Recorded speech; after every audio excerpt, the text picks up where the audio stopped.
Hello সবাইকে, সবাই কেমন আছো? আশা করছি সবাই ভালো আছো। তো আজকে দুটো ব্রাইডাল একটা রিসেপশনের ভিডিও তোমার সাথে শেয়ার করব ফাইনাল লুকের।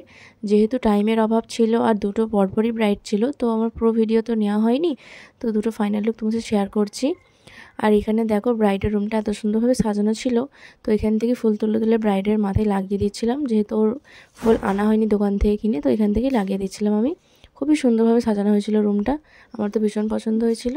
তো এখানে দেখো রিসেপশন মেকআপের ফাইনাল লুকটা। তো এখানে আমার রিসেপশন ব্রাইড চেয়েছিল একটু সফট নিউডের ওপর, আর হেয়ারস্টাইলটা যেন বেশি ফোলানো না হয়, সো সেই অনুযায়ী আমি করার চেষ্টা করেছি। তো কতটা কি করতে পেরেছি তোমরাও দেখে জানাবে, আর কমেন্ট করে অবশ্যই একটু জানাবে। তো কমেন্ট করলে আমার খুবই ভালো লাগে তোমাদের কমেন্টগুলো পড়তে আমাকে। তো এখানে দেখো ব্রাইডাল মেকআপেরও ফাইনাল লুকটা তোমার সাথে শেয়ার করলাম। তো আজকে দুটো কাজই খুব সুন্দরভাবে করেছি আমি, আর খুব সুন্দর লাগছিল আমার দুটো ব্রাইডকেই। তো তোমরাও যারা নিজেদের স্পেশাল দিন আমাকে বুকিং করতে চাইছো, অবশ্যই আমার সাথে কন্ট্যাক্ট করতে পারো। ব্রাইডাল বুকিং ওপেনই আছে। তো দেখা হবে আবার অন্য কোনো ভিডিওতে। সবাই ভালো থেকো।